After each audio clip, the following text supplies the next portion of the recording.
Wanted to thank everybody for coming today.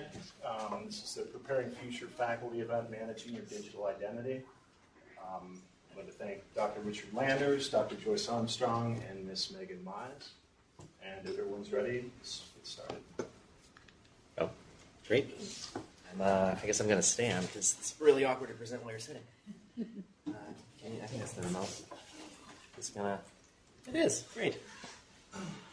Not over here. All right. Great. Well, hi everybody. Welcome. Thank you for coming. This is super awkward. I'm going to be talking to you about managing your digital identity. The first part of today, which is really intended to kind of give you a framework for understanding why you would worry about this in the first place as a future faculty member and what you might start to do about it. And then we'll hear more details as the day progresses.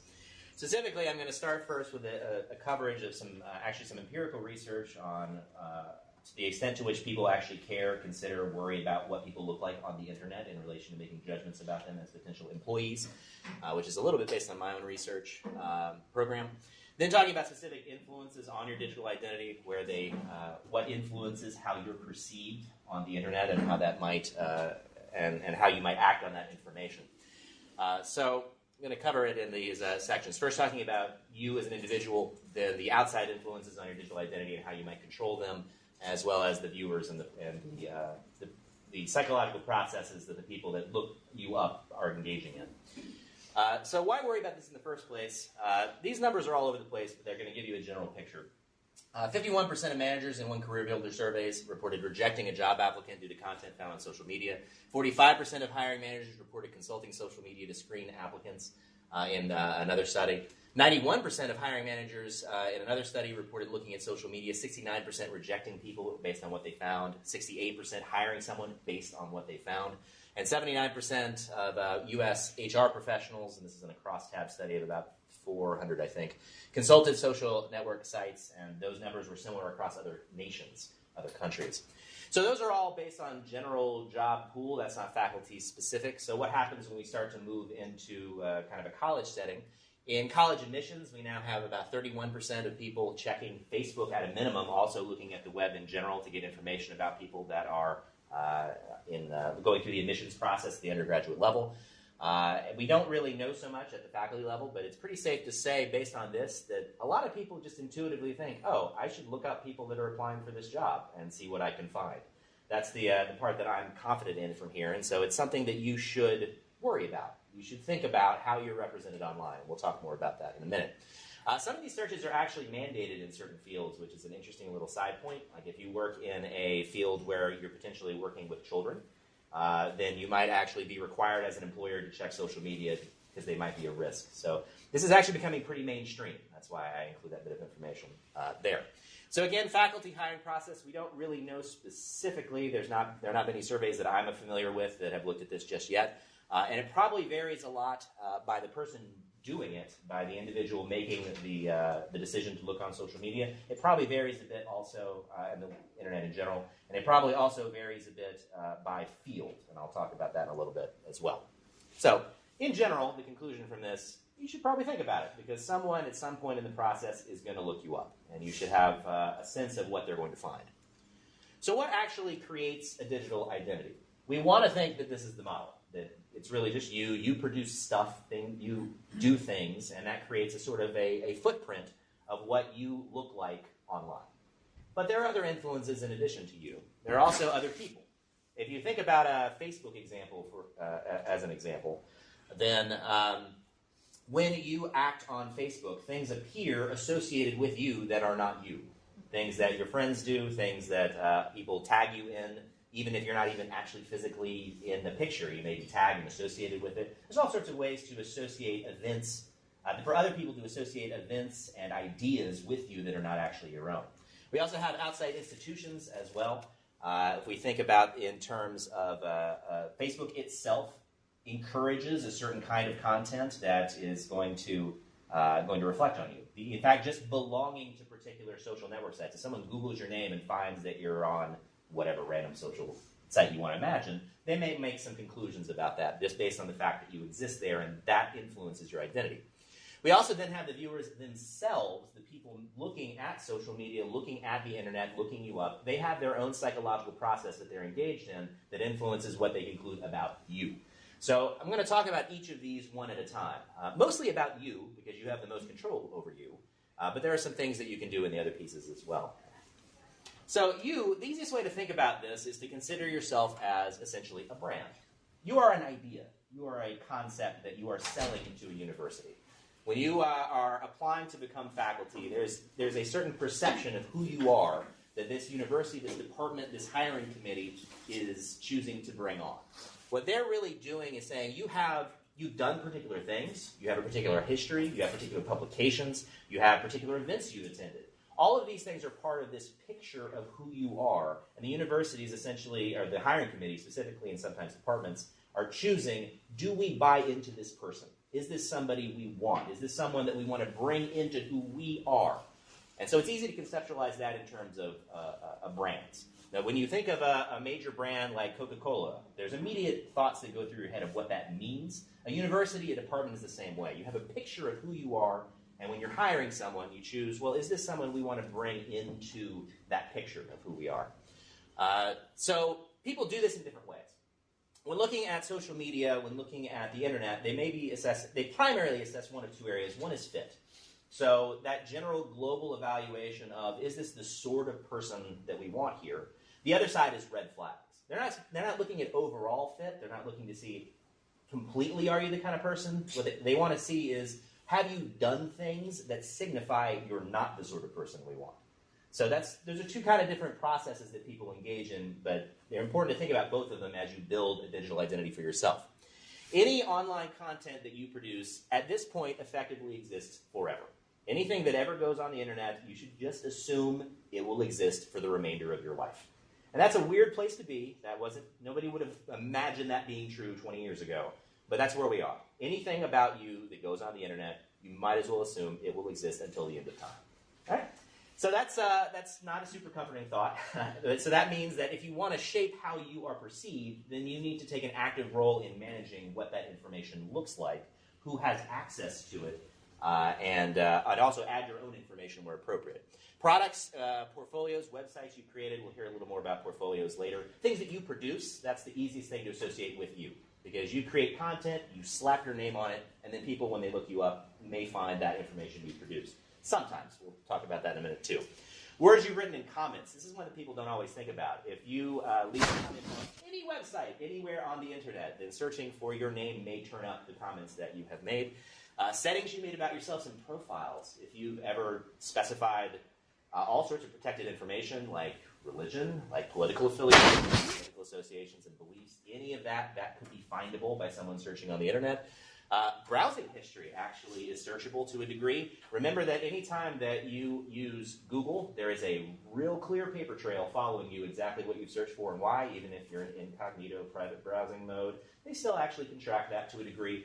And any information, anything you've looked at is out there. Now, right now, we trust that organization. We trust Google or Alphabet or whatever they're called now, that they won't share that freely, but that may not always be true in the future. So that information about you and what you've looked at and what you've done exists out there on the internet.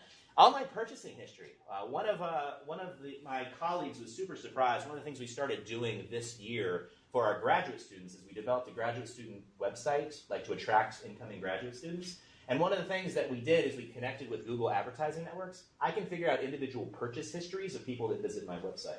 I can figure out what kind of products you tend to buy, why, where you tend to go, the websites you tend to visit. An amazing amount of information is available about anything that you do on the internet. So don't think of this as just words and comments. All of this behavioral data is also out there. And right now we don't use it. Right now people don't necessarily look at it. But in the future, as we get more in this big data analytics kind of thing, who knows what kind of information could be extractable about you from those kind of footprints.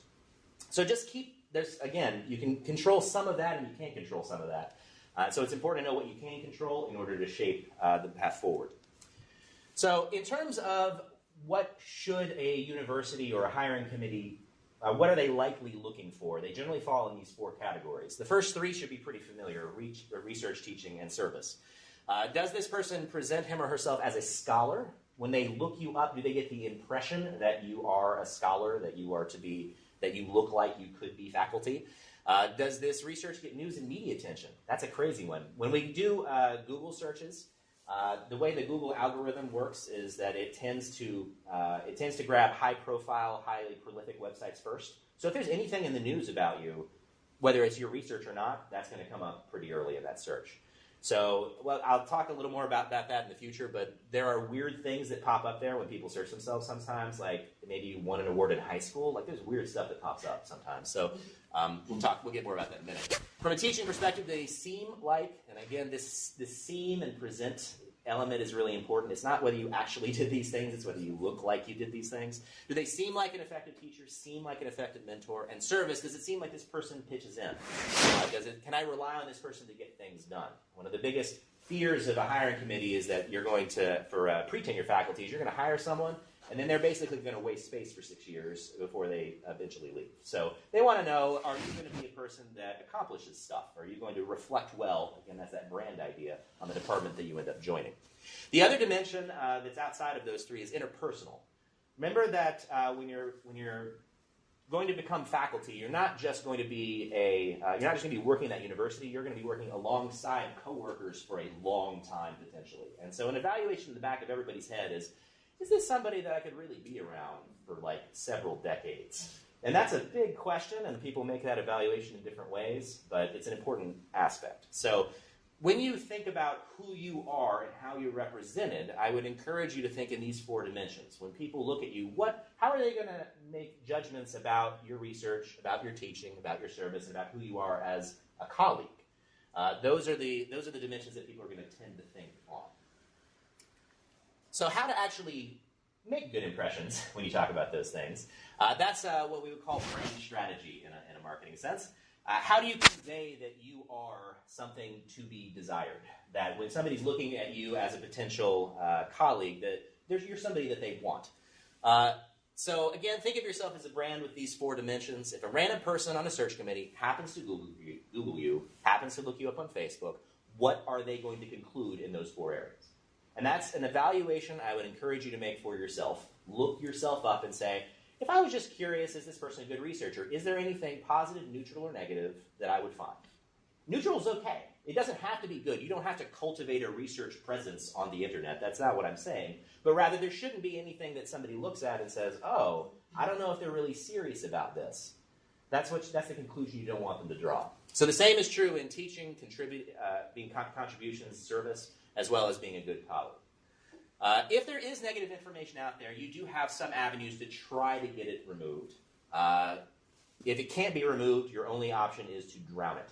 And we'll get I'll give you some practical advice in a couple slides here. But the basic idea is that Google prioritizes based on how important it thinks a web page is, as to the order of ranks of results that come back. And so they use an algorithm. It used to be called PageRank. You might see that term. It's actually much more complicated than what PageRank originally was now. But the basic idea is the more people link to and have meaningful connections to a website, the higher up that appears in a search. That's important because the research on how people interpret searches on the internet, most people look at the first page results. So you're really trying to control, and in some cases, just the top results in that first page. So you're really just trying to control that first page or two of what Google pops up when somebody searches for you. This is more critical in some fields than others. Digital human. Yeah. So you are, to a much greater extent than I am, for example, I'm a psychologist. You rely more on the product that you create. If you're in a field where you actually create things for the internet, this is way more important for you than it is for the others of us in the room. So really think about your own field, your personal area, and to what extent you need to curate this. If you're in an area like that, or if you're in any area where you create an online product and you know that the result of your research will be evaluated based on how the internet looks when they search for you, way more. So just keep that in mind. All right, so now the practical. What can you do? I've split this into three categories. One is short-term. Short-term means things you should probably do today if you haven't done them already. Long-term means things to start thinking about, maybe like try to worry about them over the next week or two, over the next month or two, and then very long-term strategy, which is more like career-oriented things to worry about. So we're going to take those pieces at a time. Short-term strategy. Number one, I hope by this point you have already Googled yourself. I hope that's something you have done. It is not narcissistic. It is important to understand in terms of what other people will see. It is important when you do that, however, to remember that Google does prioritize based on the person searching to a degree also. So when you search yourself, what Google's algorithm is doing is saying, well, what does this person that's searching you really want to know about you? It doesn't make that judgment to that degree, but it looks at your browsing history, it looks at everything you've looked at, it looks at the web pages you clicked on in the past to try to make that judgment of what you'll find the most interesting. So your searches are probably going to be prioritized by academic content in a way that somebody that was just like sitting at home and doesn't have an academic job probably wouldn't. The good side of that is that you're probably going to see roughly the same thing that other academics see, probably. But you need to keep in mind it's not 100%. It's not exactly mapped. So if somebody searches your name, they will definitely see this. That is not true. If you do see problematic information, try to get it removed. I'll give you a process for that in a little bit, but there are ways to do it. Don't assume that everything's 100% forever. Just probably forever. 2, lock down Facebook. I really hope, even at this stage, that you do not have open access to your Facebook profiles, especially when dealing with like ads that can look you up, things like that. Do not have open Facebook access. There used to be advice in the old days to have 2 separate like Facebook accounts. Some people still do that. I think that's way too much work. Much easier to just lock it down. And if you do ever add undergrads to your Facebook, by the way, have a list and so they can't see anything, like a privacy-oriented list. That's an option, so you can specify that they don't see certain things. So anyway, if you're the sort of person that likes to do that, that's just a recommendation. Some weird stuff happens with Facebook that you don't think about. If you ever use the friends of friends privacy setting, for example, depending on how big your field is, that could give people access to a lot more than you think it does. So if you have access to your timeline based on friends of friends, and if you are friends with another grad student who happens to be friends because they met at a conference with somebody on the hiring committee that you're going to, like it can be all sorts of weird relationships, then they can potentially get access to stuff that you don't know. I would strongly recommend friends only for like everything, and then carefully curate your friends list. Ensure any public social media that you have really represents you. So Twitter is probably the prime example of this right now. If you have a Twitter account, it's visible to literally everybody. Twitter presence is now an important part of scholarship in certain fields. So if you're in one of those fields, make sure that you have a Twitter profile that really reflects who you are. We, in my area, I mentioned before, I'm a psychologist. We just do organizational psychologist, which is psychology of business. So we actually interface with HR professionals and that kind of thing through Twitter a lot. So it's actually important for me, in my field, to actually cultivate a Twitter presence. But that may or may not be true for you individually. If you have Twitter and it's not a professional Twitter, don't assume that people won't find it anyway. Just be careful. Consider joining professional social media. If you're not already on LinkedIn, join LinkedIn. There's no reason not to. It is essentially a web-based beta. There is no reason not to have one. And if someone searches if someone searches for you and finds your LinkedIn page, then they basically get what was on your Vita anyway. So it does no harm. And plus, then you won't get those someone wants to add you on LinkedIn messages quite as much. You can disable that instead of getting emailed them endlessly. So if you have society-specific professional social media, join those too. My organization, Society of Biopsychology, has a social media site that it runs. So if your organizations have those sorts of things, those are good to join too. At the end of the day, also do consider splitting your personal and professional online business. It's an option. You can do it. If you're the sort of person that you read this thing on the right and you're like, that describes me, you might consider having split professional and personal personas. If you're the kind of person that likes to go in comments and yell at people, you want to point out how people are wrong, and there's probably not that many of you, but there might be a few in here. If you're one of those folks, consider really fully splitting apart your professional and personal identities. So that means not going by your real name in a lot of in places where you're going to make comments, having separate Google accounts, that kind of thing. It's really, really hard to do in practice. We've seen a couple high-profile cases of this happening a few years ago where like a social media manager was posting something to Twitter and forgets that they're on the account for the place they work for instead of their personal account, and they get fired. Like there were a bunch of cases like that a few years ago. Because it's hard. I mean, it really is. You tend to think of, when you're working on the internet, you tend to think of it as just being you, doing stuff. So if you're really trying to split apart your identities, it's very challenging. You can do it. And if you are the person that's going on random boards and yelling at people, you probably should do that. But for the rest of us, I don't know that it's necessary. One of the things to remember, though, even if you do that, even if you do split your personal and professional personas, is there's probably a trail of breadcrumbs somewhere that can link the two together. Even if you have two separate Google accounts, you log into one when you're doing professional things and log into the other when you're doing personal things, even if you have a screen name and it's never associated with your real name ever, and that's your personal account, at some point behind the scenes, something's happening that will probably link the two together, if not only just a record somewhere in a data warehouse that Google has somewhere in the middle of nowhere. So if, at the end of the day, they are probably still linkable. It's like the old advice, if you're doing something you wouldn't tell your mother about, you probably shouldn't be doing it, like that kind of thing. It's good advice, and something I would recommend.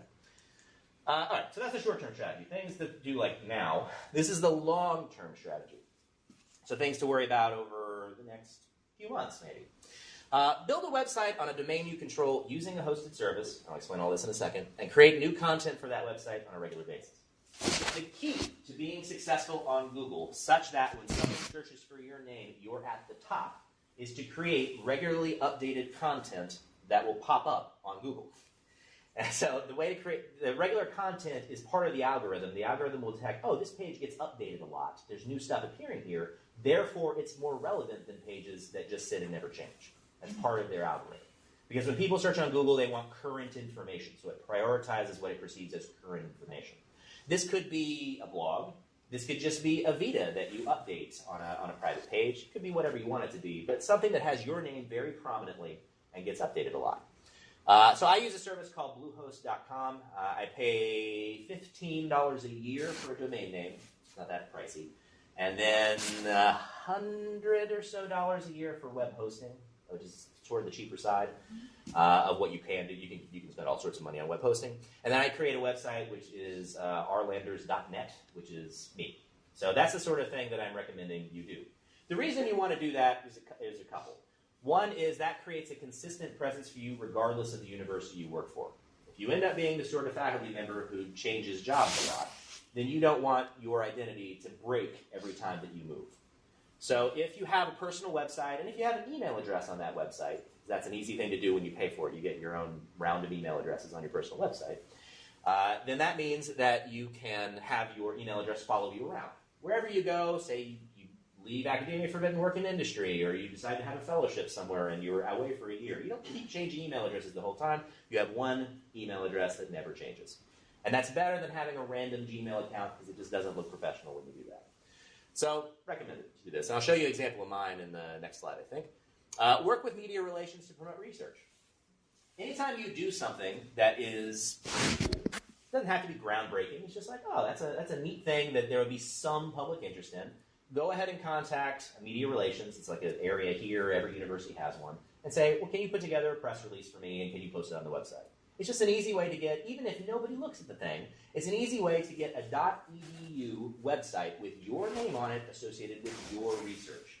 So even if that press release never gets distributed, it still benefits your digital presence, because when someone Googles you, .edus get prioritized, because .edus usually have good, high-quality content, and people are more likely to see this page of you and your research. So that's a great, easy way to, so that when people Google you, they're like, oh, this is a serious researcher. Look what they're doing. They're getting press for this. Even if that's literally the only press you've ever gotten is that your university posted a single page about what you did, that's still press. And all press is good press, as they say.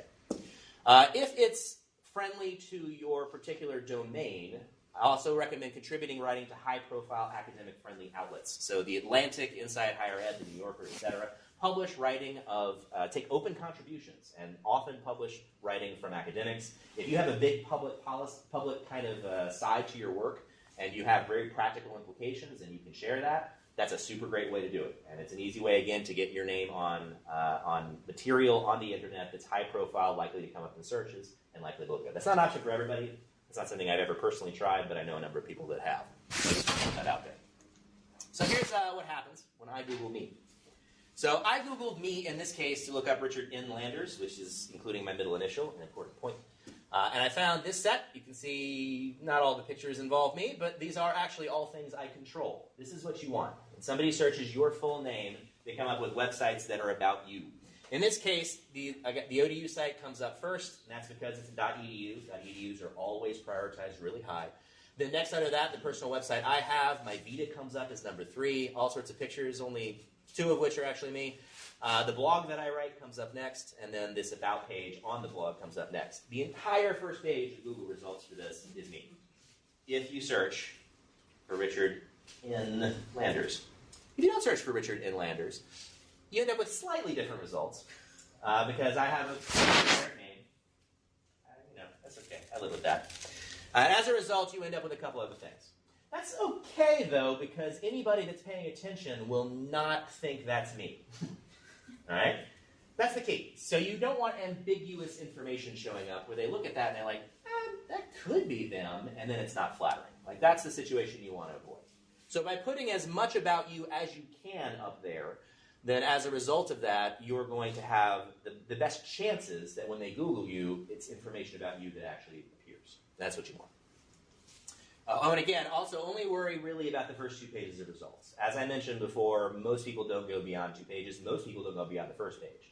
In most cases, I think realistically, when people on a search committee are Googling you, they're just like curious. They like Google name, like, oh, this is interesting, and close it. And it's like a 10-second process.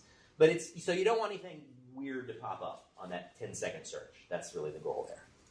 Although we'll hear more about that later. This is my Vita. This is rlanders.net.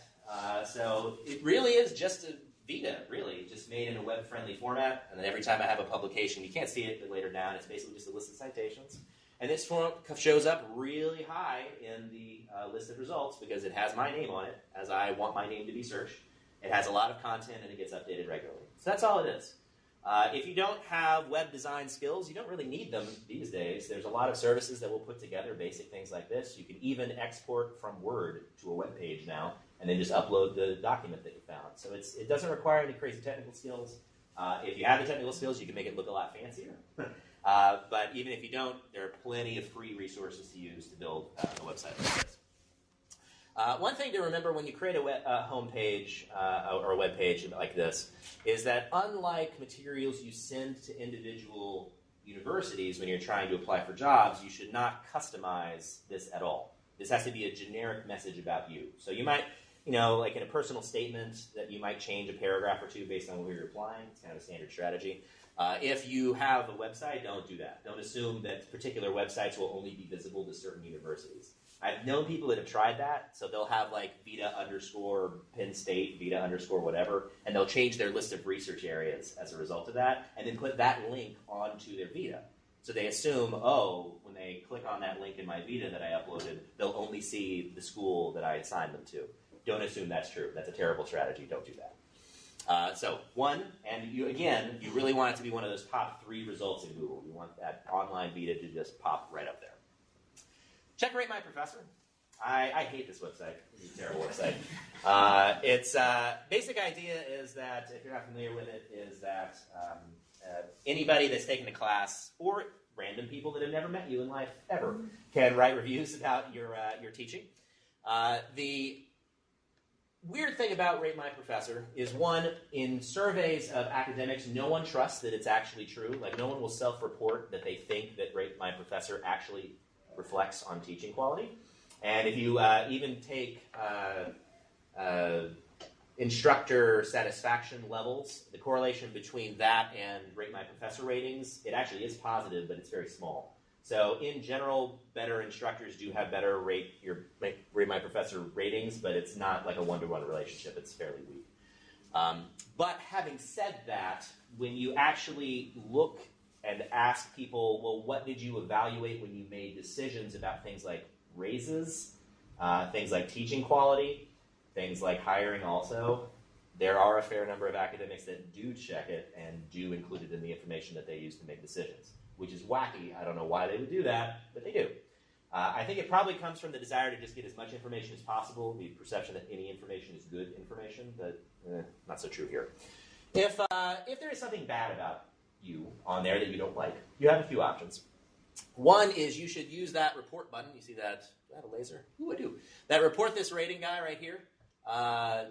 If it's bad, like real bad, like if there's comments about race, if there's comments about gender, if there's comments about anything that's like a really clearly inappropriate comment, they'll get rid of it. So if you see any of that, you should report it and you should get rid of it. If it's just mean, they won't get rid of it. So when you are looking at the website, I mean, really I wouldn't suggest obsessing over it. I know some people that do. I wouldn't suggest obsessing over it, but every time that you're applying for jobs, and maybe once a year or so, just check and make sure there's not anything particularly horrible there that you can get rid of. If you're brave, you can actually take an approach that I've taken a couple times and tell students to go. Part of the reason that Rate My Professor is so obnoxious is because the main people that go on there are the people that love you, the people that hate you. It's real bad. So you end up with these weird bimodal distributions. So one of the things you can do to get rid of bimodal distributions, and this is actually true of your student evals, like the normal student evaluation of the teaching too, is just actively encourage people to go do it. And so then you end up with a lot of people in the middle of your distribution, and that kind of evens everything out. So I encourage people to go on Rate My Professor for like 3 years or so in a class of 125 a semester. I guess it was over about 700 or 40 people go on and leave like, hey, he's fine, great. And hey, he's fine is what you want. Because then when you have the one most horrible instructor I've ever had message comes up, because you're going to have one, there's always somebody that hates you, there's nothing you can do about it. That value will get drowned out by the rest of it. The same concept as Google. It's not that you want to get rid of the bad information, it's just you want to make the bad information seem like an anomaly. You want it to be the outlier, where they see this mostly good information and then this one random person. That way they're going to make an evaluation. Oh, it's not bad teaching, it's just this rando who hates them. That's the evaluation you want in this case. All right, so that's the long-term strategy. Now we move into very long-term strategy. Think about now who you want to be as a faculty member and why. Do you want to be the sort of person who communicates with the public? Are you going to be doing the sort of research that has a very practical, has an actual impact on people day to day? Are you going to be the kind of person who outreaches to try to communicate your field to the broader public in general? If you are, then this should be way more important to you. Because what you do now, how you create your digital identity now, will affect how seriously you are perceived later by the public. So if you are the sort of person who wants that kind of impact eventually, then this is something you need to cultivate with that goal in mind. If not, if you're just worried that someone's going to Google you during hiring and you're not going to get a job, then don't go crazy overboard. Just follow the basic guidelines here and be done with it. But if you want to have a long-term impact, if you want to be the sort of person who pops up on Google when somebody searches your research topic, then that means you need to actively cultivate this as you go. There's also a political element. Do you want to play a role in your field of professional organizations? It is increasingly important, especially if you have a big professional organization, like SIOP, the one I belong to, has 7,000 members right now.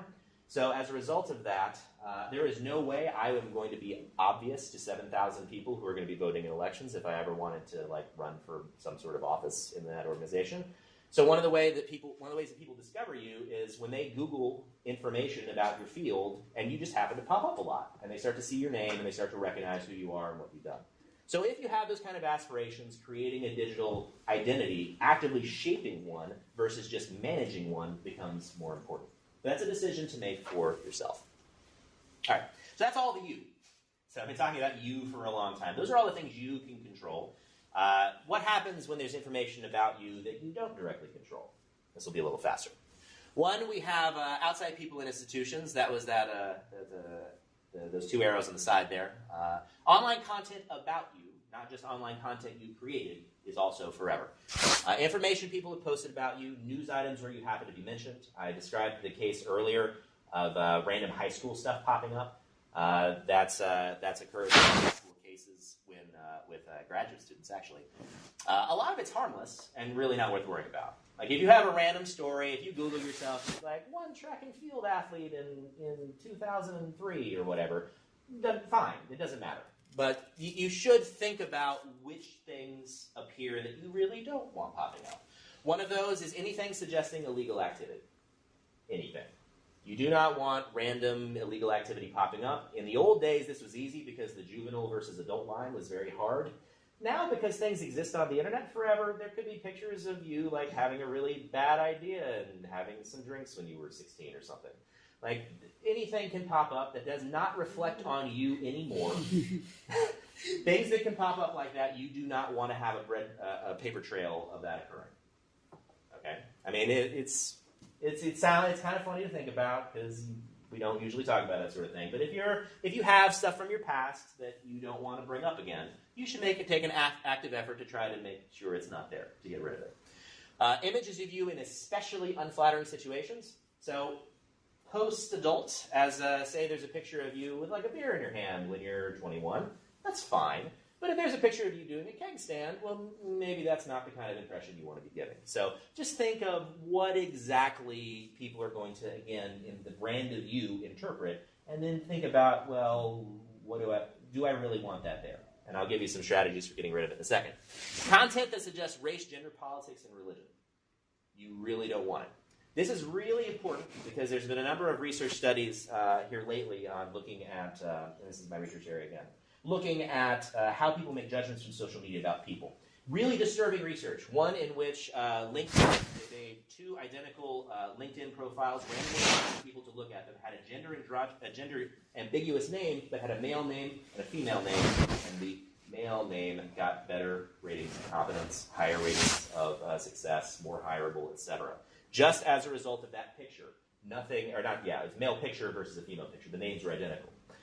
So any information that suggests this potentially does not work in your favor, and if you can get rid of it, you want to get rid of it. So it almost, like, the fact we have LinkedIn now almost harkens back to the day, like the real good old boy days, when you would submit a resume and a headshot with it. Like, that's where we're kind of headed back to, and it's really bad. It's a really bad thing that's happening. So if you see content that suggests this, and you won't be able to get rid of all of it, it's impossible. But to the extent that you can minimize it, it will work in your favor in most cases. So if you have such information, how do you actually get rid of it? This is a three-step process, and I'm going to give you a caveat at the end. Step one, see if there's a formal process to get rid of it. A lot of websites have a formal way that you can report there is something, it is a picture of me that is protected, copyrighted in some way, it's something that I have that should not be out here. Say somebody thought that a picture of yours on Facebook was really funny and they copied it to some random website somewhere. There may be a formal process where you can say, hey, that's actually my picture and I don't want it there and you should get rid of it. Easy option one, you can always do option one. If that doesn't work, and it won't work a lot of the time, step two is to contact the website owner directly. I posted a link here to WhoIs. WhoIs is a service to actually look up the owner of the website and figure out who it is and contact them. So step two, you can basically figure out who owns whatever website you don't like, email them and say, hey, I know that I can't legally force you to take this down, but I'd really appreciate it if you did. And in a lot of cases they will. In some cases they won't, in a lot of cases they will. Step three is a lawyer. And depending on what the content is, you may have some legal recourse to get things about you removed. Especially in cases where there's pictures of you engaging in illegal activity as a juvenile, that kind of thing. It's a little bit easier when you get the lawyer involved. In most cases, as soon as they get the cease and desist, they won't fight it. They'll just be like, I don't want to deal with this, and they'll take down whatever it is. Now, having said all of that, steps 2 and step 3 are a little dangerous because we can encounter what is called a Streisand effect. You know what a Streisand effect is?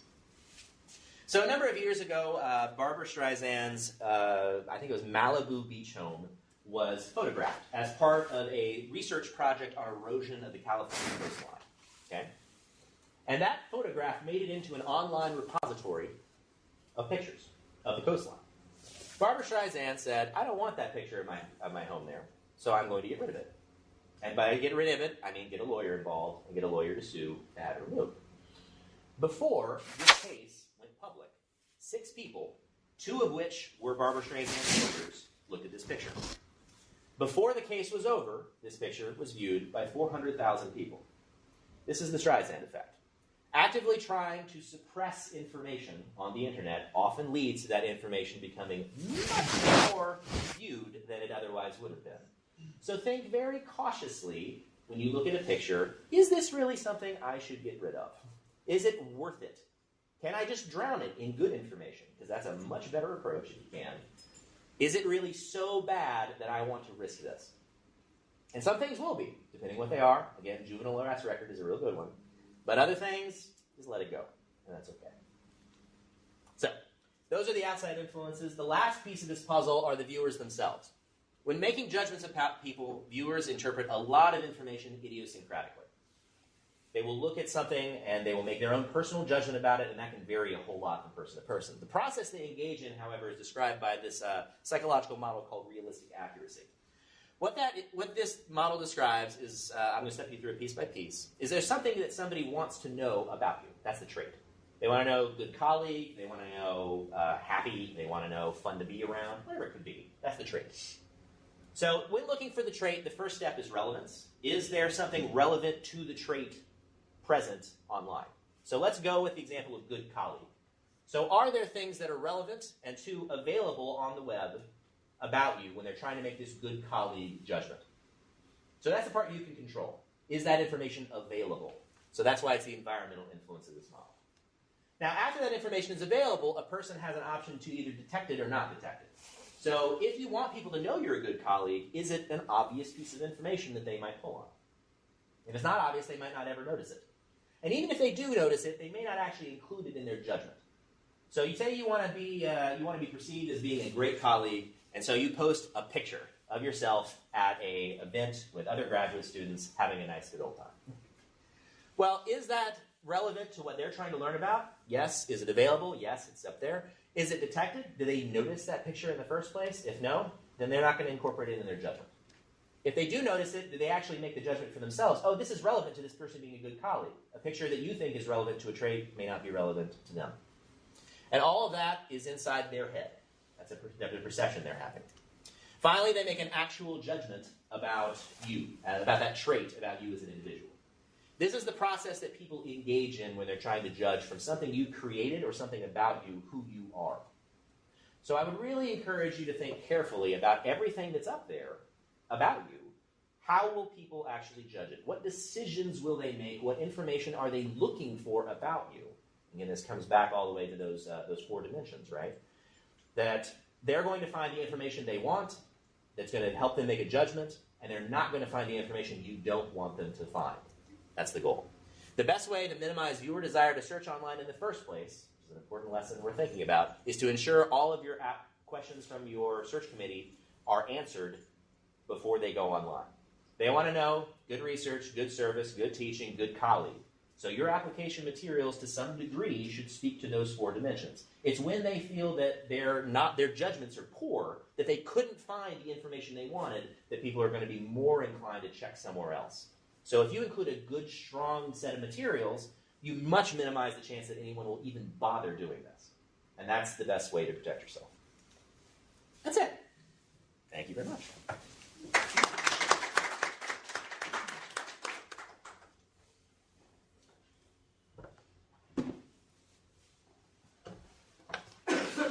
A bit of a different perspective, and okay, search committee. I have been the chair of a search committee 42 times, and not just here at ODU, but in many, many other places. And as a search committee looks at all the material you submit, and when we go online to look for those things, and we do go online as you get further in the process, not first thing. Many times if you leave something out, as you were speaking just now, when you make that original application, you're immediately dismissed from the pool. Okay, does it matter? Of course it does. Okay, for every position, faculty position that's open at a university, the search committee will receive between 50 and 500 applicants. Depending on your field. Psychology, you're going to get a lot. For every position, you might get, 200, 300 people applying for that position. History is notable for hundreds and hundreds. They're not going to look at all of them. The committee is not going to look at them because that's not their primary job. They have another job, and they're assigned to do the search committee work. Also, on average, it costs the university about $500,000 to do a search for a faculty member. Things kind of high, but first of all, you got to take into consideration all the time that the search committee members are losing from their job, and you do that equation, so it starts adding up. Okay, to advertise a position, just to put an ad in the Chronicle for a faculty position and run it for 30 days, $600. So if they have to run it a couple of times, you begin to see how this adds up. Specific organizations that have jobs opening, they tell you about positions, those costs. So that's just, outlay right away. HigherEd.com, again, a cost. So all those different things become actual costs, and then when you factor in time and expenses, bringing someone to campus for an interview is very expensive.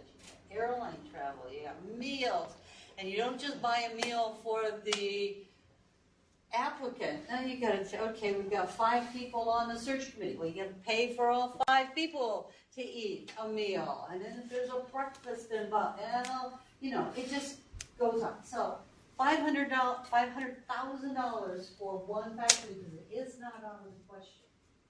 Depending on where it is, it could be a lot more. So if they look at your digital information, they're going to make very quick decisions. So you got to hit them hard and accurate right away. Don't hide anything when you do those applications. I would say 99% of the applications today are online. And if they ask for something, put it in your materials quickly. If they say 4 recommendations, don't put that at the bottom of your Vita. My 4 don't put it there. You make a separate file and put them in there. And as a chairman, I look at all the materials and, 4 people, okay, boom, that's done. And you get this matrix, and if those things are checked off, those are people who look, if something's missing, then forget it. The one I really loved is just doing a search right now. And you have to have, for the position, you have to have a PhD. And as you're reading through the application, and you're looking at it, and when they talk about education part of it, it says, anticipated graduation with a PhD, August 2015. And I'm reading it in January 2016. Okay, what does that tell me about you immediately? You're not current with your own Vita, you're not current. Did you get the degree or not? I don't know. And you're sloppy, you're lazy, all these things, they couldn't, maybe they're true, maybe they're not. But it's all in the perception of what I'm reading when I go through. That one, well, wherever graduate, didn't say it, it's gone. Had the degree? Probably, but it's not stated. And if it's not stated, it's hidden. And if it's hidden for a search committee, they're not going to believe it until you get further in the process. Unfair, that doesn't come into effect when it does the search committee at all. If you're not polished and sharp, why, as a search committee member, am I going to look at your materials? I mean, you know how much time it takes you to put that together? You know how much time it takes for me to read it and look it up? If it's not, please, don't do any misspelled words. That's a click. You're gone. And not even a fault. You're gone. So have somebody else read all that stuff you put on there. It sounds silly. I know. But if you do that, you're a step ahead of a lot of people. And one of the positions I was looking for here at someone to come into ODU, and they told me they couldn't wait to work for Geico, and what a wonderful, experience that will be, and a progressive organization. I go, good, I hope you get a job at Geico. You're not going to get one in here. So, yes, customize it, but be careful. Make certain it's there. Okay. Why is something on the site? I had someone, a friend of mine, who was turned down for a job because on her Facebook page, she applied for a faculty position at a very conservative university. Not in this area, someplace else, but a very conservative university. She was sitting on the deck of a boat with 4 other women, and they all had a red cup in their hand. The bathing suits, they all had covers up on them. It wasn't anything like that. But all it was is they had that red cup in your hand. Now, what do you immediately think of when you see someone sitting on the boat with a red cup in their hand? What are they drinking? Alcohol. It's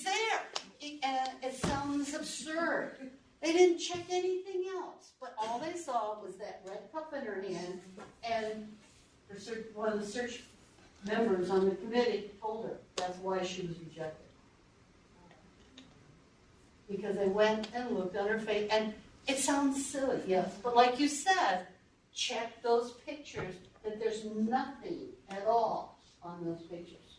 Okay, what else is a search committee looking for? Your email address.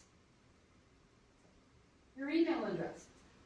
One young gentleman put in 420 is great. Okay, half of you just said, what does that mean? You snickered. Okay, why is that worried? Why should I be worried about someone who puts that as an email address? Me? Yeah. Drug associations. Okay, search committee, assume they know those phrases and all things like that.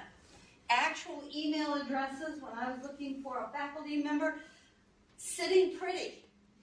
That was her email address. That doesn't tell me exactly what the person's about. But if I see that email address, what am I going to do as a chair of the search committee? Next. Okay, lots of fun. Ooh. I know this sounds absurd. These are actual ones I have read. I went back and looked these up so I would have them. A little luck. Okay. Also, don't use AOL.com. Don't use a Gmail, and don't use a Hotmail.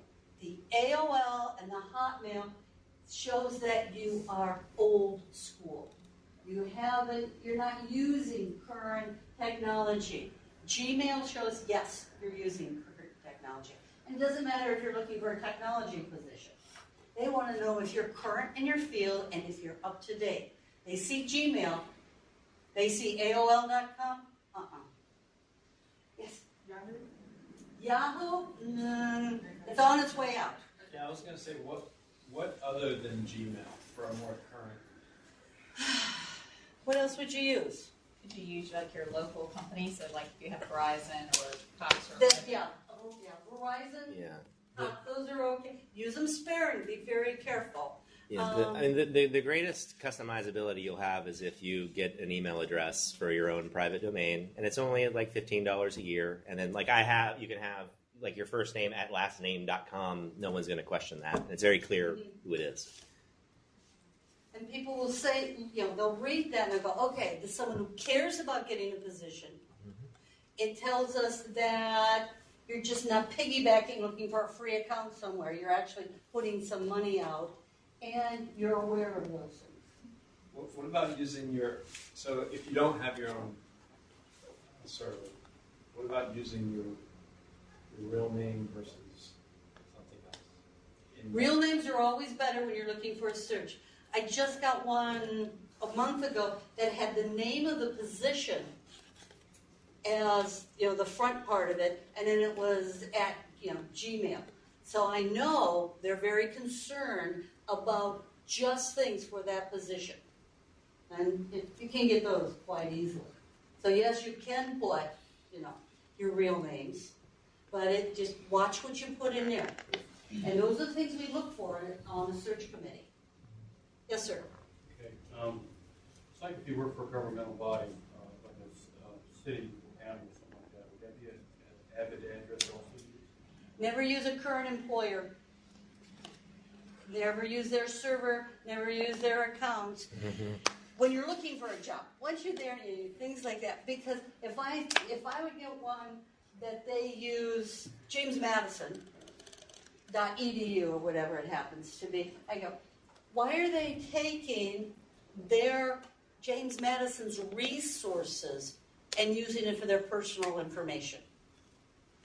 Okay, so they're sending it over there. Yeah, it's not, but that's what you look at when you see those kinds of things. Would you say that similarly then if you're, like a lot of us are still here at ODU using our ODU account? I'd set up a different one, just because of the stigma that goes along with it. I think it depends a little bit on what it looks like. If you have one of the standard, like some letters and some numbers approach, then I would probably get another one. Yeah. If you have a faculty account with your name, then that's probably a little more ambiguous. Yeah, that would be good. Yeah. Okay, manage your digital identity. It represents you to the search committee, and then look at those things. If I've got 500 people coming in and applying for a position, those are things I'm going to look at first before I even get to their Vitas, before I get to their resumes, any of those things. That's what I'm going to do. And with your references, they're critical, and you can use their EDUs, addresses. That's okay if you're going to be using your advisors or something like that. You can use their professional. In fact, that's a little bit better because they see you as a professional person. Your advisors, your professors, things like that. That's a sign that you're well respected in those areas. So those are just some little things that we're going to be looking for as a search committee member. And don't send them more than what they ask for. Most of the time, they're not even going to ask you for a transcript. Because if you get to that point, there's a clearinghouse for that. And I'll get, where you graduated from, and, I can get your full name, and I can get your social security number from you, and I can just, send the clearinghouse and give all that to me for, $10, and I don't have to worry about going through official and all that kind of stuff, and I can get it in 10 minutes. And that usually comes after your on-campus interview. But it's that initial one. If you can get past that first clearinghouse, then you're in very good shape. Because when they get down to the telephone interviews, they're not going to do more than 15 to 20 telephone interviews. So that means you've made it to the top 15 or 20. So you apply, then they read what they want to read, eliminate a lot. Say there are 400 people apply for that position. If they get it down to 20, that's a lot of people gone. And the process, 6 months is an average timeline. From when you apply, you hear the final. So if you don't hear within 2 weeks or 3 weeks, don't get worried. It's going to take that 6 months. I would say most of the departments on campus right now are 2/3 of the way for hiring for August. 2/3 of the way into the process. They haven't. The on-campus interviews will start probably after spring break. Here. We have offers out. Hmm? We have offers out right now. So we're a little ahead, I guess. Yeah, they're ahead. They're ahead of the curve for ODU. Other places are longer, some are shorter. And so don't get discouraged if you don't hear of anything for a while. If you're working with 500 applicants, that's a lot to get out to, a lot of emails. And not all search committee chairs are polite. Anyone who applies, even they go through the ODU system papers, everyone who applies, I send a personal letter to, email to, and say, I received your credentials. You're not going to get that from most of them. I'll just take a whole afternoon and do it. And then anyone I talk to on the phone, they get another email. And so, I let those people know that, where they are. That's not always done. I mean, you just might get a phone call. Oh, are you available for? If you get that telephone interview and they call you, don't give an office telephone number. Another bad sign you're using wherever you are, their times. If you're going to have a cell phone, which most of you do, and you're going to use that, go somewhere and park your car where you have good reception. Don't be driving around. Just sit, stop.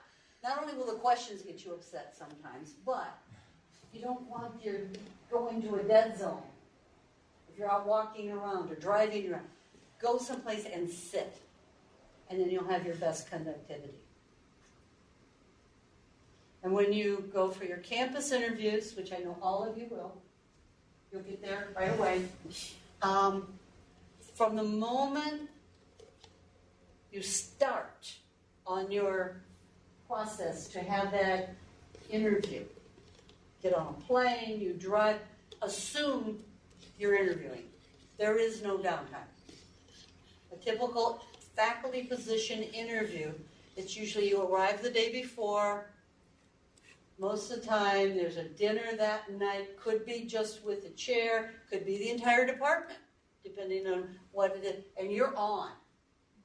If you want to have a glass of wine or a drink, you sip it, one, the whole night long. You don't want to get carried away with it. You know how you just don't. You want to be in control of yourself at all times. You're being judged, and plan on it. If in the morning you get up and you go out for a run or you go out and exercise, assume someone is seeing you on campus. Chances are they will be. So as soon as you leave your front door, assume you're on the interview the whole time. And that includes if you're on your cell phone talking to someone who's not related to it. You never know who is listening. Standing next to you, not listening to your phone. Yeah. I didn't mean to say that, but just when you start, you're good. And when you're in that, ready to start those things, go to your professional organizations, conferences, annual conferences. They always have job listings, job board, and they might do in-person interviews right there at that conference. So that's another very good way to get out there and make sure whatever you send is perfect.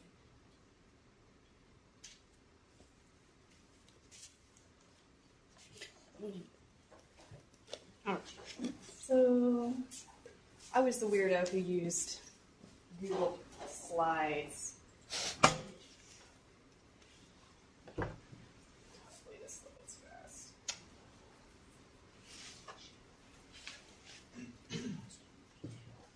Okay, so I feel like I should preface by saying I study Renaissance literature and rhetoric and gender studies.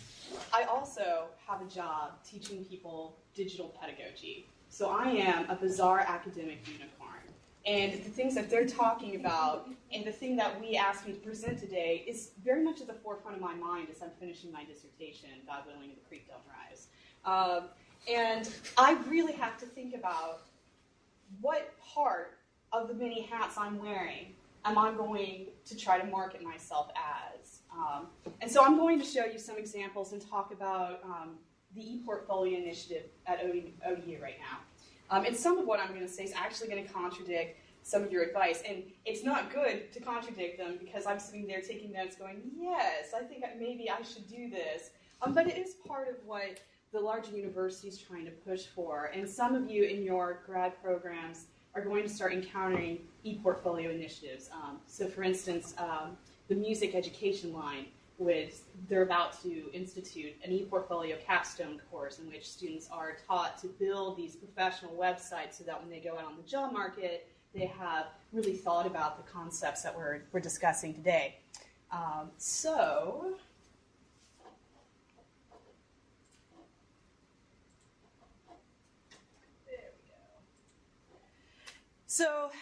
on campus, you may have heard the term ePortfolio because we got to slap that little E on something once it's digital and make it hip and cool. But really, it's just a digital portfolio, and portfolios are not new. We've been doing them in print forever, and we are really desperately trying to grab those paper binders out of people's hands and say we have a better tool that can more effectively demonstrate people's skills in their learning. And so an ePortfolio is basically just a digital collection from a variety of contexts. So we talk about classes, social activities, extracurricular, civic material, really all the spectrum of things our students and faculty are doing that traditionally, some of this is ephemeral, some of this is not seen as learning, not as valuable, and we're saying in the digital era, we can actually bring some of that back and really demonstrate what skills the person in question has. So I always give this example from the Honors College. I have this one guy who he's in an internship for a new kind of welding. And he knows that when he's done with this internship for this special kind of welding that's only done on NASCARs, he can walk into a $40,000 job as an undergrad just when he comes out of it. And he and I were looking at his website, and it's just essays, like just pages of text. And I thought, this is so boring for such a cool helping? He's like, oh yeah, my friend took some. And so there's sparks flying, and this car drives away and doesn't blow up. And I thought, yeah, that shows me you had the skills those pages of essay were telling me you had. And I watched you do it, and that's cool and exciting. And he never thought that his friend's video of him doing that equaled demonstrating learning, right? And it was something he'd learned in his internship. And I thought, that's so much better. So much better than just drowning someone in text, says the literature prof. So this is one of my websites that I have, and I build various models to demonstrate to people things that they could do with websites. And so I will also give you another anecdote, and this one is personal. So I'm going to actually click into the website itself. I will tell you it is incomplete. It needs updating.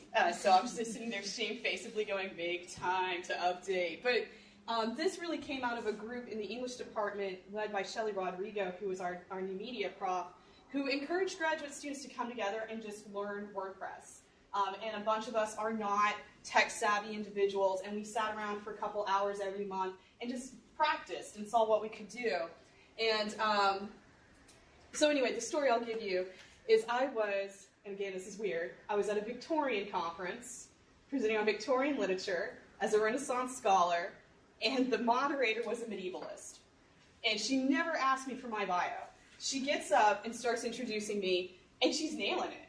And I'm thinking, that's creepy. How is she knowing all this stuff about myself? And then she turns to the woman to my left and says, by the way, she does Renaissance literature and digital pedagogy. I know you guys have a search out right now. And so I got up and started presenting and watched the woman who turned out to be a dean at a school up in Maryland click open, great, good times, my CV, and she started, there we go. They had my website, which, I had forgotten was out there when I was just playing around, and she sat there and scrolled through my CV while I presented, and I proceeded to sweat massive bullets the whole time. And then when I sat down, she goes, we really are looking for somebody like you, so you should consider applying. And that's when I giggled hysterically and said, I'm on chapter 1, so I'm not ready for the job market. But, so in terms of why bother, even though that is a great example of, my naivete, like that website should not be out there. People should not see an incomplete website. But I was learning something in an informal environment, and it got me a long conversation with a dean from another school long before I'm even ready to really think about, marketing myself yet. And so part of my job with the Center for High Impact Practices is I am the ePortfolio faculty support and training coordinator. And that means I'm training faculty to think about ways in which they can incorporate these digital portfolios in assignments meant to generate interesting artifacts that are reflective of your work in the classroom. And what we train them to do is to really think about ePortfolios as having a number of functions. And the non-sexy portfolio is really what we focus on, which is this archive portfolio. And I really encourage my fellow grad students, the English department, we do it quite a lot, but we work in these cloud repositories, like Google Drive. ODU gives you access to Box at ODU. There's Dropbox. There's OneNote. And so I tell both my students and my colleagues and my fellow faculty members, save everything. Like, don't edit in the archiving phase. And we all archive all the time. That's part of what gets us in trouble, is, the people who are constantly archiving their food or archiving, like, the great time with their buddies on the beach. But at the same time, that means we have these habits, and we need to start kind of thinking of the productive ways in which we can harness those habits for our own end. And the example I give again from the HC, our smartest students, supposedly, right? Like our little shining snowflakes. And I had a guy who told me he was getting ready to apply for grad school, and he wanted to put together a website. And so I was like, yeah, great, let's do this. What do you have? And he goes, oh, I don't have anything. And I was like, no, I mean, seriously, though, what do you have? And he clears his hard drive every semester as like a cathartic event and saving space. I mean, he's giving me all the psychology, and I'm just like, no, there's so many better ways to save your material so that you can go forward. And then once you have this repository of just everything, right? Just all the things. And I mean, I saved students, like when I did an online course one day because I was in Boston and they were giving me shout outs on my Google Doc that they're like, this is amazing, this is awesome. I took screenshots and threw it in my drive. Does that go anywhere? I don't know. Maybe it just makes me smile days later. But I saved it. Like that was, that was in there. But eventually you then shift into the showcase portfolio. And a lot of our undergraduates really love things like Wix and Weebly. How many of you have seen like a Wix and Weebly? They're drag and drops, right? They're easy, they animate, they're really flashy, they're free, and that's fine. I like to tell people that while those are great for starter, if you're really, really scared of learning how to build a website, those are great, except that Wix and Weebly advertise their services on your website. And personally, I think that really damages your ethos when I see, like, build a Wix pop up next to, like, here's my most recent publication. But that's, for an undergraduate, that's fine.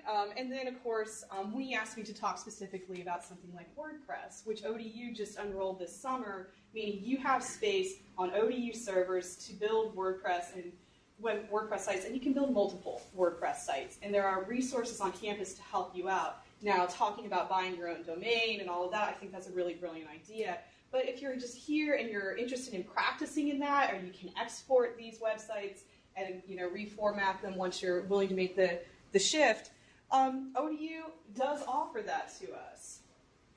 And you may be wondering, why the heck did you put an iceberg up here, Megan? So I should probably talk about the metaphor. The bottom is your archive, and the top is your showcase. Also, it's just pretty. So, I show folks, this is my Google Drive, and I've been using it for a long time, and I will continue to use it for a long time. But it has all the courses I've ever taught.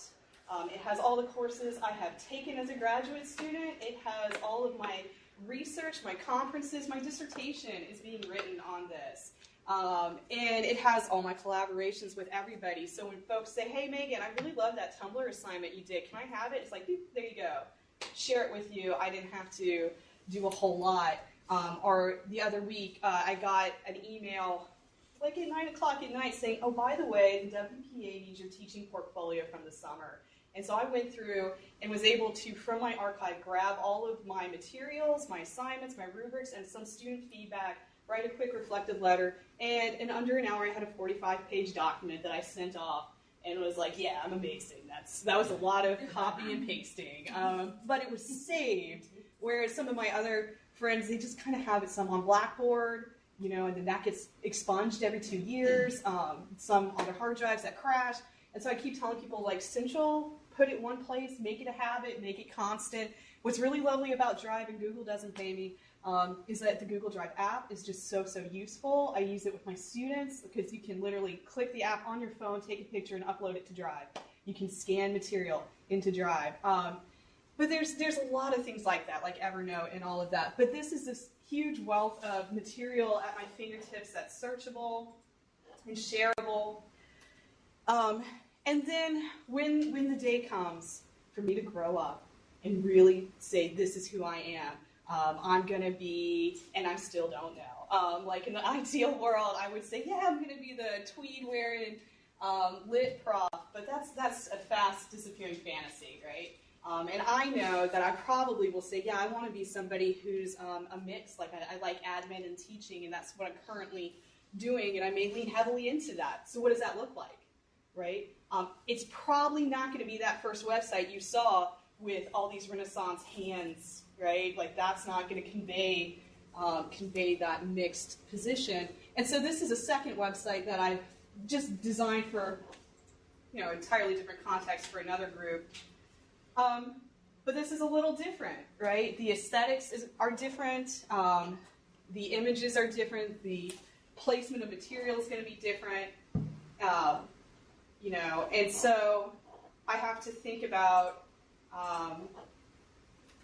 am I going to present myself as a teacher, as a researcher, as an admin, as a wholly lost individual who just continues to bounce around to all the things she likes?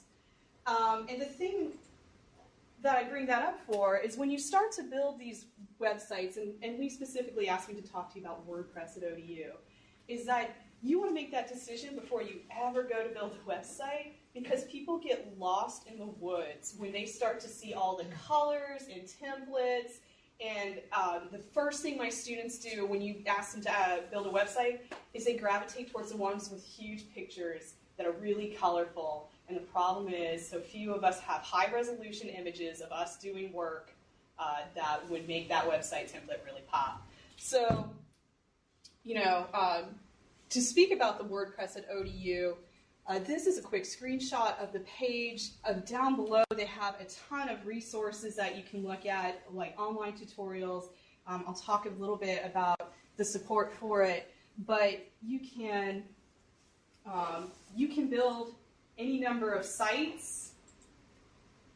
CLT has awesome workshops for faculty. I do want to show you this just because it has driven so many people mad. You see this screen, what do you assume the first thing you're going to do is? Yeah, right? Like, that would seem to be logical. No, it's this tiny little link that says log in with Shibboleth. You're not going crazy. It's not that your username doesn't work. It's that tiny little blue link. And so people will panic because they go to that username and it doesn't work. It's like, no, just down below it. But you, right now, as a student or an instructor, have access to the web space. And you will see you'll get a choice if you do both positions here. And you'll see this. And you'll notice up at the top it says my personal site. You get one. Don't delete it. You get one personal site. And then down below, you can build as many other sites as you like. And you'll notice, like, I've named a bunch of these things like Sandbox, Practice Sandbox, Sandbox 2. It's not because I'm a fan of sand. Those are just little models that I'm sitting there showing somebody and walking them through, and then I can delete those. But I do want you to be aware that you can create multiple for multiple purposes. So if you're someone who's just wanting to practice, you want to play with this, you can get on the ODU space and you have that option available to you. And I'm not going to get very deep in the idea of rhetoric, but they've already touched on this idea of identity construction in this space. And I've mentioned, I'm all of your graduate students, yes, or yeah. Like we have this identity crisis. Like, who are you and how are you crafting that? And when you go to build a website, you really have to think of that question before you get to the site. Like, I really encourage people, as a good composition instructor, to sit there and write lists down of what categories and tabs you want, what is common in your field. I tell people, go look at someone else's website in your field. And I've had colleagues who pop into other fields and go, oh, doesn't that look cool? And it's like, that's great for a marketing prof. It means nothing to someone who's studying Victorian literature. That's not what they want to see. And you really, it's strange because we get used to certain aesthetics, certain colors and fonts. I really, really love Chad Wiener, who's in the philosophy department, and I was helping him with a website, and he sent it back to me, and it had yellow pineapples and hot pink fonts on it, and I almost died. I saw that in my retina for days. And I was like, okay, Chad, let's talk about those choices. And he's like, they're fun. They say fun. And I was like, Comic Sans says fun, but we don't use it.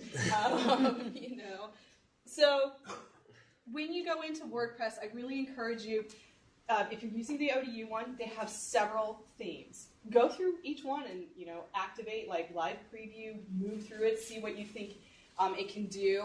Again, look at examples from your field. I always encourage people to look at people who are recently graduated and placed. So the English department's really, in some ways, lucky. We have like 3 new professors who literally just graduated and placed into our department.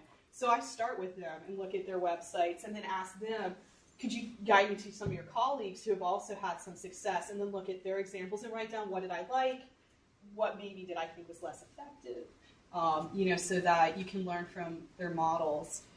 The other thing I'll tell you is that when you go to build a website, to really think where key information is placed, because that signals that identity construction. So if I'm going as a teacher, those courses and the teaching philosophy is definitely foregrounded. They care less about my research. I shouldn't be like, here's my dissertation and all my recent publications. They think I've misread the job description. So you need to think about where that's going to be. And then think about the ease of use. Like when someone gets to your website, as she was saying, they're looking at a lot of material. They don't want to dig through 50 tabs and subcategories. Like it should be really clean and something that they can go through really easily. And one of the things I've noticed is that people forget to put like contact. Like you can put a contact plug in, and so that they can pop off to you. And I've had people actually ask me questions about my research that way from all over the world. So, you know, these are the rhetorical. You know, if you're considering audience and style and delivery. So these are just a quick screenshot of a few of the themes. I'll show you here. If there's a theme you like and ODU doesn't have it, you can request that they get it. But just to show you how overwhelming this can be, these are all of the themes that we currently have. And right now you're looking at these going, does this circle thing represent my identity? Maybe I'm more, you know, a nice little rotating carousel or something.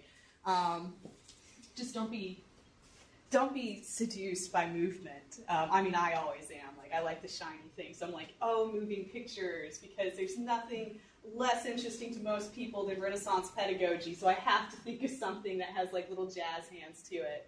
But other people go for really clean and modern aesthetics. But as you can see, like I heard someone say, wow, as I was going through. Like, yeah, like, and that's nowhere near all the WordPress themes in the world. But if you have one and you really like it and you want to put it on the ODU server, you can request that they either purchase or upload that one, but it'll take like 2 weeks. So if you're getting ready to shove this out to somebody, don't wait until 2 weeks, you know, before. Like, definitely plan ahead. The other thing I wanted to point out, again, because we asked for WordPress, is that WordPress has a lot of functionality. Wix and Weebly do as well, but you can add plugins and widgets and things. And again, if you don't have a plan for your website, it's really easy to go down the rabbit hole of hours and hours. And I mean, I've done it. I'm so guilty because when ODU unrolled this, I was like, okay, let's see what plugins they have. And they have 65. And suddenly I'm like, I can put appointments on the website, and I can have a GoFundMe so I can travel. I did not do that. That's a bad idea. Don't do it. But, you know, there's all kinds of cool gadgets and gizmos that you can add in there. But, again, you have to really think about what's the purpose of the site? What do I want people to do when they interact with this site? Do you want them to interact with this site? Like, do you want them to have things they can do? Shut down commenting for a lot of things. I would really encourage you. But I mean, this is just a quick, like, look at all of this. This is you know, like the social media feather you can put in if you've wisely cultivated a social media presence and you actually want to gear them that way. You can drop that in, and they'll see your Twitter button and their, you know, LinkedIn and all of that. So there's a lot of functionality that ODU offers, and you can, of course, ask them to add to it. You know, if you are not so lucky to have a group of colleagues who are willing to gather, like, for an hour or two each month and just together work through WordPress and things like that, that's okay. In academic enhancement, we have digital and academic coaches who are peer mentors who have been trained to work with students who are for the first time encountering, you know, website design. You can schedule one-on-one appointments with them. It's very, very easy. And they're also offering workshops. This is the first semester that they're doing it. And so they have things like the basics of WordPress. You know, they're going to have one on layout and aesthetics, which I think is incredibly important.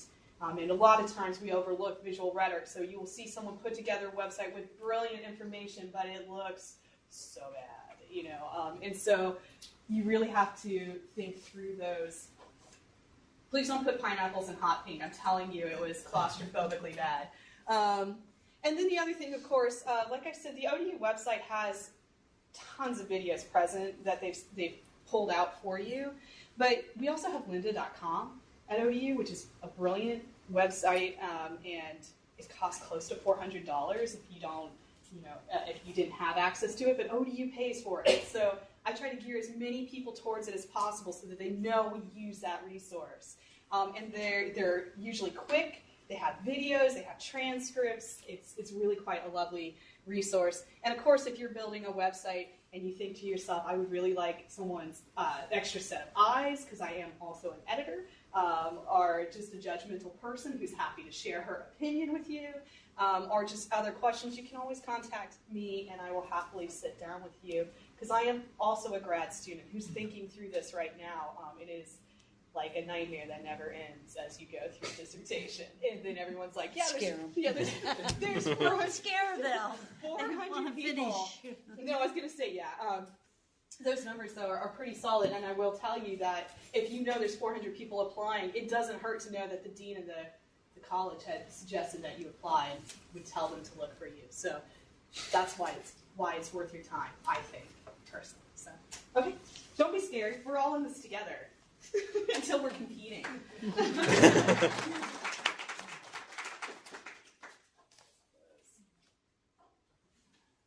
it up for questions.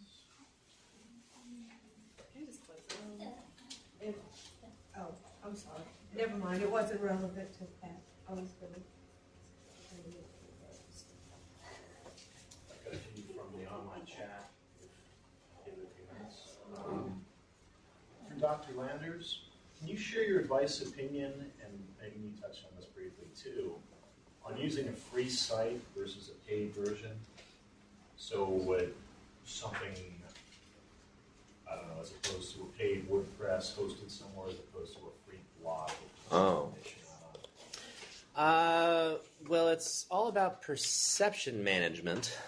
So if you can find a free resource that doesn't have ads popping up everywhere, then that's okay. The advantage to having a website that you own is that you own it. So the advantage is you have 100% control over absolutely every aspect of what's going on. The other advantage is to having a domain name, and then that's essentially a branding element, so that someone, when they look you up, very consistently always looks the same. It's a way to stand out. When you see, say, for example, you see like the ODU WordPress kind of approach here, that if you see 20 applicants that all have random student things, and then there's one person that is clearly very purposely saying, this is who I am as an academic, and here's my website, it just sticks out. So it sticks out in a good way, and so that's the advantage.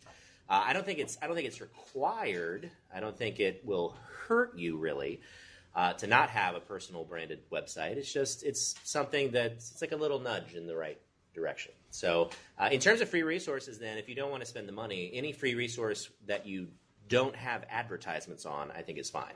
Having advertisements on it that's more of like a black mark against you. Like you don't want that because it just doesn't seem professional.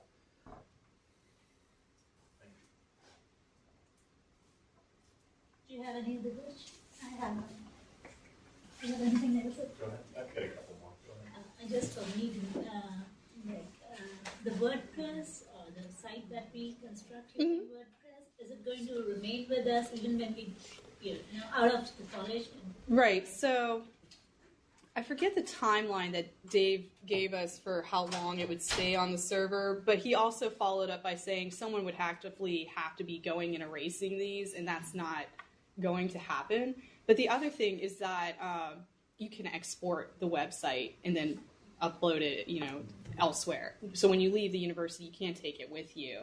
Just with the awareness that you may have to do some gentle reformatting, So Also, CLT on the big calendar, there's times when we offer 2-hour workshops on how to get started in, build your website in WordPress.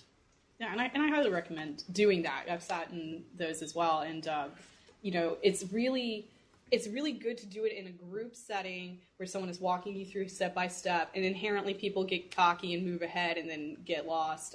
But it's still a really good is a really good starting place if you've never done it before.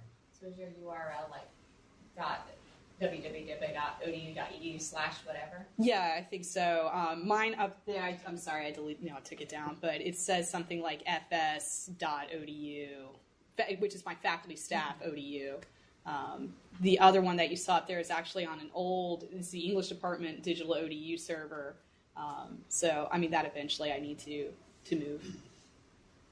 But I will say in terms of free websites, like I never mean to sound snobby or elitist when I say anything against Wix or those, but it is just for me. I mean, I'm not a marketing person or anything, but when I see that and I see, build your Wix, I'm like, that grabs my eye, and that's not what you want. The other thing that I try to encourage colleagues, people who use like Google Sites or something like that. I mean, that is free. You can build on that. It's fairly easy. The problem is every Google site looks like every other Google site. There's only so much that you can do to it, and it will always have that F shape and be very static. And again, I might be like a small bird that likes shiny things, but I like those websites that I can go in and change, and in 2-3 years when I'm like, that's not the aesthetic I want anymore, I can easily change it again. And the ones you saw, those have gone through several iterations every time I go to show someone how I built them. And I'm going to single poor Dan out here, right here, but he has his own website that he owns that space, and I'm Dan. That's Dan, who's blushing because I called him out. But I mean, I would agree, I think it's far more. It's just that extra something to go like, right, that's his domain, that's his space. But he also has a computer science background, and I don't. So that would set us apart. And I kind of don't think an English department would be like, oh, holy cow, she doesn't know how to do, because most of them are like, computers are witchcraft. So, I mean, they already think I'm a black sheep for doing half the stuff I do. But it's also, I don't think, going away, and our students are also going to be doing this kind of work, and we need to know how to do it in order to help them excel in it. I've got one more from the WebEx forum for Dr. Armstrong. What are different things that search committees look for in a, say, community college setting versus a four-year college? Are there differences between the two? Well, the first thing we notice is, are you applying for a position, and where it is, and what is the job description? And many community colleges do not require PhDs for the position, and a community college is typically centered more on teaching as opposed to your four-year universities that concentrate on research. And it sounds like a simple difference, but it's a huge difference when you start filling out applications. If you're going for a position that is concentrated on teaching, we're going to want to see student evaluations.